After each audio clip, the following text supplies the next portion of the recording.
Mtu Biblia inasema hivi, Wakorintho wa pili 5:17, hata imekuwa mtu akiwa ndani ya Kristo amekuwa kiumbe kipya, ya kale yanapita na tazama mambo yanakuwa mapya. Hata imekuwa mtu akiwa ndani ya Kristo amekuwa kiumbe kipya, ya kale yanapita na tazama mambo yanakuwa mapya. Yes, hizi habari za uzima anazinena mtu mmoja anaitwa Paulo. Paulo mtume anaandikia kanisa la Wakorintho.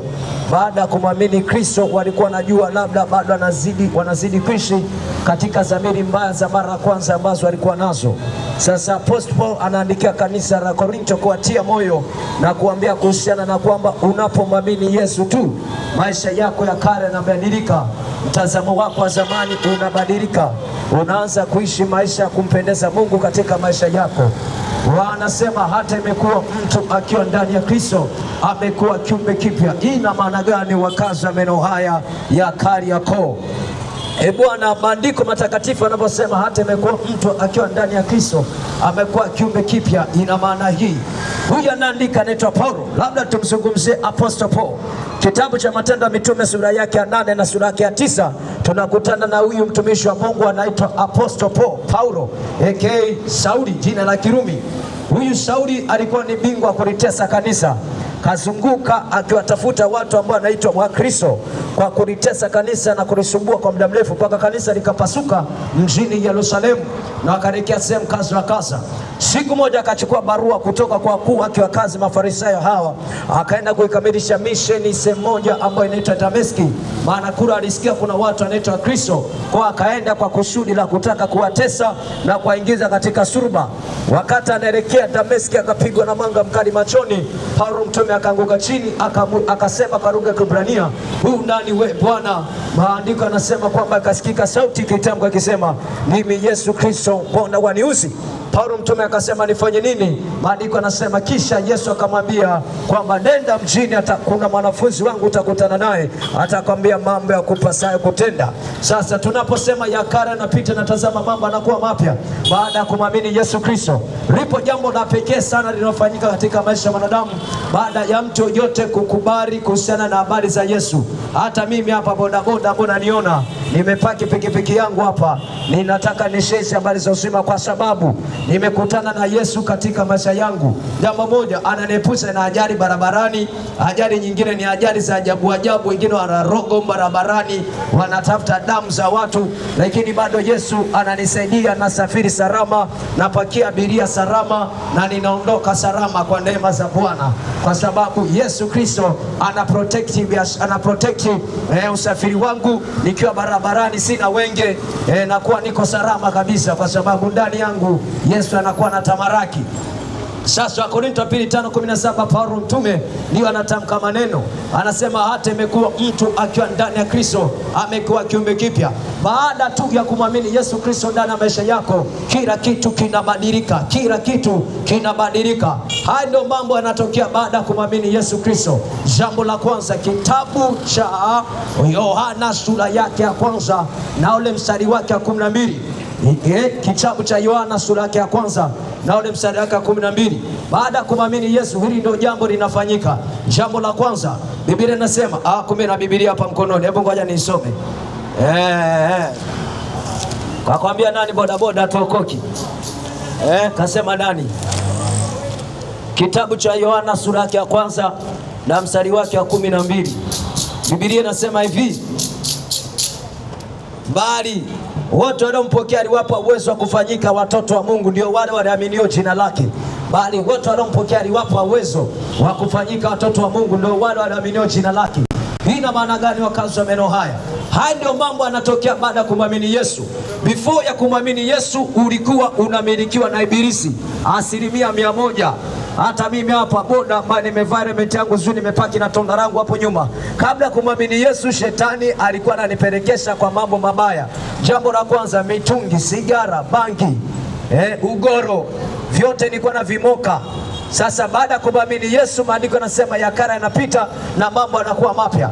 Baada ya kumwamini Yesu amenisamehe mambo machafu yote ambayo nilikuwa nayatenda. Sasa nimefanyika kuwa mwana wa Mungu kwa njia ya imani. So wa kitabu cha Yohana 1:12 Biblia inasema unapomwamini Yesu Kristo unafanyika kuwa mtoto wa Mungu kwa njia ya imani. Sasa hizi ndio bonus za kuwa mtoto wa Mungu. Jambo la kwanza ni kwamba Yesu anakuwa analinda maisha yako. Yesu anakuwa anaweka protection katika familia yako, katika maisha yako. Na ndio maana sisi hatuogopi kuzisema habari za Yesu, kwa sababu ni habari zenye ushahidi, ni habari ambazo ni amini na kweli, ndugu zangu. Sasa baada ya kumwamini Yesu unafanyika kuwa mtoto wa Mungu, na ya kale yote anapita na tazama mambo anakuwa mapya. Na hili ndio neno la ushuhuda ambao tunalo, kwamba tumemwamini Yesu na tunaishi naye mitaka ya kona kila sehemu of the world.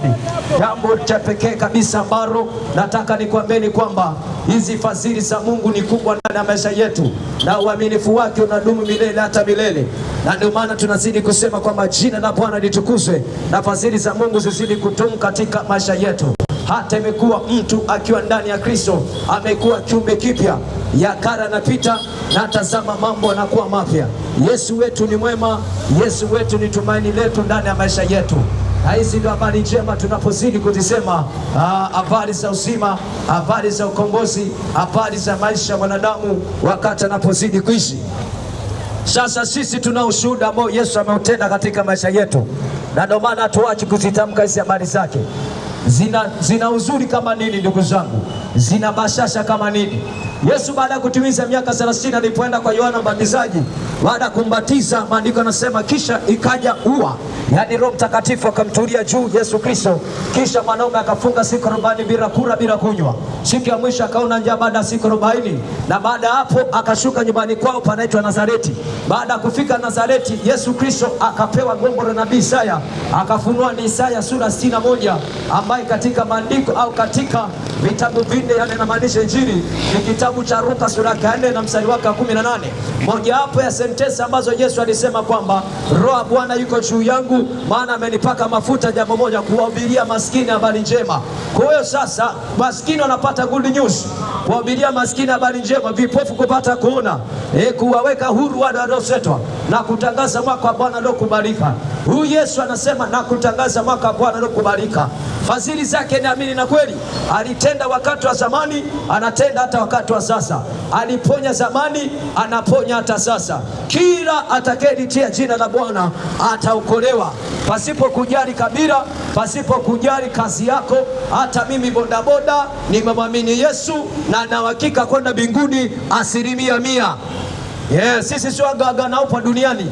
Unapomwamini Yesu unakuwa na hakika 100% za kwenda juu mbinguni. Kitabu cha Yohana 14 na mstari wake 6, Yesu anamwambia mwanafunzi mmoja anaitwa Tomaso, mwingine anaitwa Filipo, anasema kwamba amini, mimi ndimi njia, kweli na uzima, na hakuna mtu anaweza kwenda kwa Baba pasipo kupitia njia yangu. Hivyo maandiko matakatifu yanathibitisha kwamba hakuna hata mwanadamu mmoja ambaye anaweza akaingia peponi ahera kama asipomwamini Yesu Kristo ndani ya maisha yake. Unasema bodaboda unaongea nini? Maandiko matakatifu ndivyo yanavyonena. Yesu anasema mimi ndimi njia, kweli na uzima, na hakuna mtu anaweza kwenda kwa Baba pasipo kupitia njia yangu. Yaani kwa hivi huwezi ukapenya ukaingia mbinguni kama usipomwamini Yesu ndani ya maisha yako. Na mimi nimesema, nimechanga karata zangu mapema nisije nikaramba garasa. Nagonga boda, Yesu Kristo mwingi ndani yangu, alafu kisha nakuwa naishi huku nikiwa na uhakika kurithi uzima milele. Bwana Yesu asifiwe. Yesu wetu ni mwema jamani. Hizi ni habari za uzima na habari za uponyaji katika maisha ya mwanadamu. Na wakati wa mwishoni hapa ambapo ninaenda kumaliza, jamani, maandiko yanasema onjeni ya kuwa Bwana ni mwema. Haleluya. Maboda boda tunaokoka kwa jina la Yesu. Jamaa boti. Umeokoka? Oya mwana, huyu mwanangu sana. Sasa umeona? Hata boda boda tunaokoka kwa jina la Yesu. Na tukao tunaendesha sisi tuliokoka, hatuna wengi barabarani kwa jina la Yesu. Na Yesu anatupa wateja every day. Na hizi ndio habari za uzima jamani. Yesu wetu anaokoa, Yesu wetu ni tumaini tosha katika maisha yetu.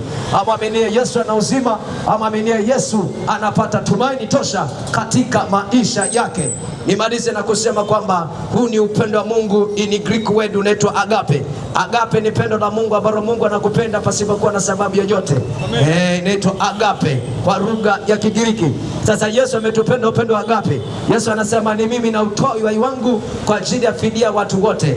Kitabu cha Mathayo sura yake ya kwanza na mstari wake 21, malaika Jibril baada ya kumtokea Yusufu katika njozi, malaika Gabrieli akamwambia usiogope kumchukua Mariamu kwa sababu yu mjamzito, maana ujauzito alionao si kwa uwezo wa mwanadamu, maana atabeba kichanga na mtoto atakayekuwa tumboni mwake atakuwa ni mwanaume. Alafu kitabu cha Mathayo 1:21 anamaliza malaika Gabrieli anasema maana yeye ndio atakayeokoa watu wake na dhambi zao. Maana yeye ndio atakaokoa watu wake na dhambi zao. Tunasamehewa dhambi kwa tendo la kumwamini Yesu Kristo. Tunapata utakaso wa madhambi yetu kwa tendo la kusadiki habari za uzima. Don't fear my brother. Yesu anakuhitaji sana katika ufalme wake. Yesu anakuhitaji umtegemee katika kazi zako, katika biashara na katika kila namna. Waabiria ambao mnaelekea Kinyerezi, Yesu anawapenda sana, wengine Mabibo. Unapoenda Mabibo tambua Yesu anakupenda sana na anachohitaji akupe tumaini tosha katika maisha yako.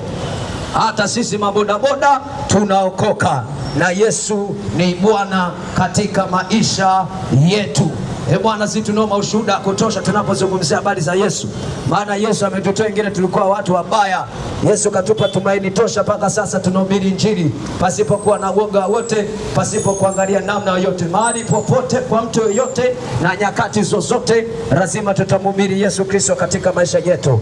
Bwana, mimi ni waaga naelekea katika shughuli zangu za mikono ambazo Bwana amenibarikia kuzifanya, kwenda kusaura na kutafuta wateja, na kila mteja atakayempata nitamwambia kwamba Yesu anampenda na anatakiwa tubu amwamini Yesu ili apate uzima. Hizi kazi ni za muda tu.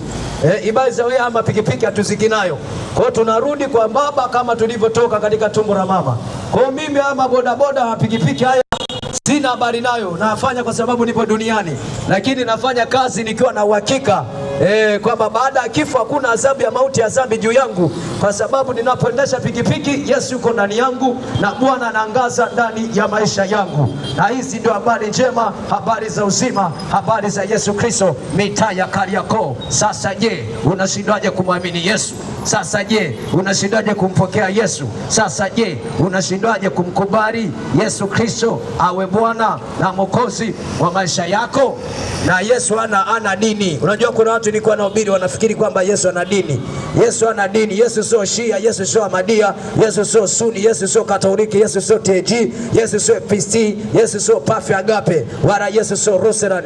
Bali Yesu ni nini? Maandiko matakatifu hapa mkononi mwangu nimeshika Biblia. Maandiko yanasema Yesu ni mwokozi wa wanadamu, sio mwokozi wa dini. Na bahati nzuri Mungu ameshakata mzizi wa fitina. Kule mbinguni hamna dini mwanangu.